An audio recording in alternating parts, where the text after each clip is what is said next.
وہ وقت دیکھتے ہیں جب خطبے کا وقت ہوتا ہے، گھڑی دیکھ کر آتے ہیں خطبے کا وقت کیا ہے، اسی وقت حاضر ہوتے ہیں۔ میرے نوجوانوں، میرے بزرگوں، حالانکہ حدیث میں آتا ہے اللہ کے نبی رحمت کونین حضور سید عالم محمد مصطفیٰ صلی اللہ علیہ وسلم نے ارشاد فرمایا، اللہ کے نبی فرماتے ہیں کہ دیکھو اگر کوئی جمعے کے دن سب سے پہلے مسجد آتا ہے، اس کے نام اعمال میں ایک اونٹ صدقہ کرنے کا اللہ تعالیٰ ثواب لکھ دیتا ہے۔ اس کے بعد جو آتا ہے اس کے نام اعمال میں ایک گائے اللہ کے راستے میں صدقہ کرنے کا ثواب لکھ دیا جاتا ہے۔ اس کے بعد جو آتا ہے ایک بکرا صدقہ کرنے کا ثواب لکھ دیا جاتا ہے۔ اس کے بعد جو آتا ہے ایک مرغا صدقہ کرنے کا ثواب لکھ دیا جاتا ہے۔ اور جو اخیر میں آتا ہے یعنی خطبے سے پہلے اس کو میرے دوست بزرگوں ایک انڈا صدقہ کرنے کا ثواب لکھ دیا جاتا ہے۔ جب خطبہ شروع ہو جاتا ہے جو آتا ہے اس کو اب ڈنڈا ملے گا۔ میرے نوجوانوں، میرے بزرگوں، میرے بھائیوں، جمعے کے دن سب سے پہلے آنا چاہیے۔ جمعے کے دن میرے نوجوانوں تمام کام کو پیچھے رکھ کر پہلے پہنچنا چاہیے۔ اذان کے وقت یا اذان سے پہلے پہنچ جائے۔ اللہ فرماتا ہے یا آمنوا اذا نودي للصلاة من يوم الجمعة فاسعوا إلى ذكر الله وذروا البيع ذلكم خير لكم إن كنتم تعلمون۔ اللہ کہتا ہے ایمان والوں سے، جو ایمان والا فرمایا جب اذان دے دی جائے پکار دیا جائے، فرمایا اللہ کے ذکر کی طرف یعنی نماز کی طرف، خطبے کی طرف، مسجد کی طرف دوڑ پڑو، یعنی تیاری کے ساتھ جاؤ۔ میرے نوجوانوں، یہاں تک کہ فقہاء نے لکھا ہے کہ یاد رکھو اذا اذن المؤذنون الاذان الاول، فرمایا جب مؤذن فرمایا اذان اول دے دے ترک الناس البیع والشراء وتوجہوا الی الجمعہ، خرید و فروخت چھوڑ دو، جمعے کی طرف چلے جاؤ۔ میرے دوستو، میرے بزرگوں، دکان بند کرو، جمعے کی طرف جاؤ، خریدنا بند کرو، جمعے کی طرف جاؤ، دوسرے کام کو بند کرو، جمعے کی طرف جاؤ، بغیر کسی عذر کے۔ میرے نوجوانوں پیچھے نہ رہو، جتنا جلدی پہنچو گے تمہارے نام اعمال میں ثواب اتنا زیادہ لکھا جائے گا۔ قرآن کہتا ہے، آواز دے دی گئی، یا ایھا الذین آمنوا اذا نودی للصلاة من یوم الجمعة فاسعوا الی ذکر اللہ وذروا البیع۔ فرمایا کہ خریدنا چھوڑ دو، جب خریدنا تم چھوڑ دو گے تو کوئی بیچ نہیں سکے گا۔ میرے نوجوان، اتنی اہمیت جمعے کی نماز کے لیے ہے۔ میرے نوجوانوں، میرے بزرگوں، میرے بھائیوں، میرے نوجوانوں، آج وجہ یہ ہے جمعے کا مقصد جگہ جگہ ختم ہو گیا۔ ہمارے علاقوں سے جمعے کا مقصد ختم ہو گیا۔ وجہ کیا ہے؟ مقصد یہ تھا ایک جگہ سارے لوگ جمع ہو جائیں، ایک مسجد میں کئی محلوں کے لوگ جمع ہو جائیں، سب کے دل ملیں گے، قلوب مل جائیں گے، ملاقاتیں ہوگی، ایک دوسرے کے گلے شکوے ختم ہو جائیں گے، اجتماعیت ہوگی، ایک جماعت ہوگی، جمعیت ہوگی۔ میرے دوست بزرگوں، آج جہاں بھی مسجد قائم ہے، ٹائلز لگا، اے سی لگا، جمعہ قائم ہوا، وہ سمجھتے ہیں جمعہ ہر جگہ کرنا ضروری ہے۔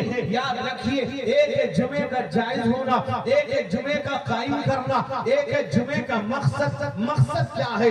اسی وجہ سے اگر دیہات گاؤں میں جہاں کوئی کمیونیکیشن نہیں، وہاں جمعے کی نماز جائز نہیں۔ میرے نوجوانوں، میرے بزرگوں، میرے بھائیوں، جمعے کے بہت سارے شرائط موجود ہیں، لیکن آج جگہ جگہ جمعہ، یہی وجہ ہے ایک دوسرے کا دل ٹوٹا ہوا ہے، ایک دوسرے کا دل الگ ہو گیا ہے، ایک محلہ دوسرے محلے کے ساتھ جڑا ہوا نہیں۔ آپ دیکھیں گے ایک وقت وہ تھا ایک جگہ جمعے کی نماز ہوتی تھی، دور دور سے لوگ آتے تھے اور بہت دور سے آتے، جمعے میں جاتے، ملاقاتیں ہو جاتی، ایک دوسرے کا دکھ درد سناتے، ایک دوسرے کے حالات کا علم ہوتا۔ میرے نوجوانوں، آج تو معاملہ یہ ہے تمہارے پڑوس میں کوئی بیمار ہے، ہم اس کی تیمارداری کرنے نہیں جاتے، اس کی بیمار پرسی کرنے نہیں جاتے، ہم فوراً فوراً فون اٹھاتے ہیں، تیری طبیعت کیسی ہے، بیمار ہے کیسا ہے؟ میرے نوجوانوں، ایک دیوار کے پیچھے اس کا پڑوسی بیمار ہے، اس کو دیکھنے نہیں جاتے۔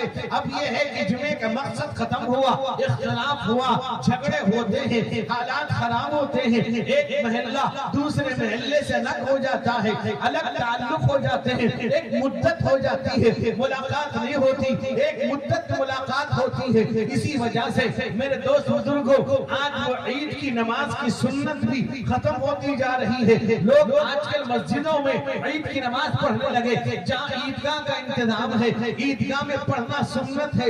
میرے نوجوانوں، میرے بزرگوں، اس سنت کو چھوڑ کر ہم مسجدوں میں پڑھتے ہیں۔ جگہ جگہ آپ دیکھیے عجیب حال ہوتا جا رہا ہے، کوئی سمجھنے کو تیار نہیں، کوئی سننے کو تیار نہیں، کوئی ماننے کو تیار نہیں۔ کتنا دن زندہ رہو گے، کتنا دن باقی رہو گے، کتنا سال رہو گے؟ اللہ کہتا ہے تمہیں گھمنڈ کس چیز کا ہے، تکبر کس بات کا ہے؟ تم گھمنڈ کیوں کر رہے ہو، تکبر کیوں کر رہے ہو، انانیت کیوں کر رہے ہو؟ تمہیں پتا بھی ہے تمہیں ہم نے پیدا کیا ہے، کس چیز سے پیدا کیا؟ ناپاک پانی سے، ذلیل پانی سے، ناقدر پانی سے پیدا کیا۔ تم اپنی حقیقت پہ جاؤ، اپنی بنیاد پہ جاؤ، تمہاری حقیقت کیا ہے؟ ایک ذلیل پانی ہے، ایک ناقدر پانی ہے، ایک میرے دوست بزرگوں، ایک وہ پانی جس سے آپ کو کھن آ جائے۔ اللہ کہتا ہے هل أتى على الإنسان حين من الدهر لم يكن شيئا مذكورا إنا خلقنا الإنسان من نطفة أمشاج نبتليه فجعلناه سميعا بصيرا۔ اللہ کہتا ہے لوگو، تم تو قابل تذکرہ چیز نہیں تھے، تمہارا وجود تک نہیں تھا، ہم تمہارے ماں باپ کے ملے جلے پانی سے تمہیں سننے والا، دیکھنے والا بنا دیا، تم تھے کیا؟ تمہاری حقیقت کیا تھی؟ اللہ کہتا ہے أَلَمْ نَخْلُقكُم مِّن مَّاءٍ مَّهِينٍ فَجَعَلْنَاهُ فِي قَرَارٍ مَّكِينٍ إِلَى قَدَرٍ مَّعْلُومٍ فَقَدَرْنَا فَنِعْمَ الْقَادِرُونَ وَيْلٌ يَوْمَئِذٍ لِّلْمُكَذِّبِينَ۔ اللہ کہتا ہے کیا تم فرمایا اللہ نے کیا میں نے تم کو ذلیل پانی سے نہیں پیدا کیا اور اس پانی کو ایک جگہ پہ رکھا، رحم مادر میں رکھا، ایک مدت تک رکھا، ایک وقت پر رکھا، اب تمہارا وجود بخشا، اب تمہیں وجود دے دیا، اب تمہیں شکل دے دی، ہاتھ پیر بنا دیا، دل و دماغ بنا دیا، آنکھ کان ناک منہ بنا دیا۔ اللہ کہتا ہے تم کس چیز سے پیدا کیے گئے؟ اللہ فرماتے ہیں أَلَمْ يَكُن نُطْفَةً مِّن مَّنِيٍّ يُمْنَىٰ، ایک نطفے سے، ایک قطرے سے، ایک ناپاک قطرے سے پیدا کیے گئے۔ خلق من نطفة خلقه فقدر، اللہ کہتا ہے ایک نطفے سے پیدا کیا، ایک ناپاک پانی سے پیدا کیا۔ أَفَرَأَيْتُم مَّا تُمْنُونَ أَأَنتُمْ تَخْلُقُونَهُ أَمْ نَحْنُ الْخَالِقُونَ۔ اللہ کہتا ہے بھلا تم دیکھو جو تم اپنی بیوی کے پیٹ میں ٹھپکاتے ہو تم پیدا کرنے والے ہو یا ہم نے پیدا کیا؟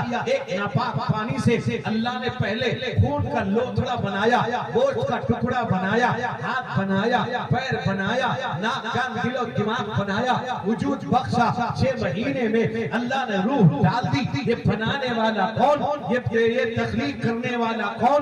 اس ناپاک پانی میں پوری شکل بنانے والا کون؟ کبھی ہم نے غور کیا؟ پھر تکبر کس بات کا، گھمنڈ کس بات کا؟ اللہ کہتا ہے یا ایھا الانسان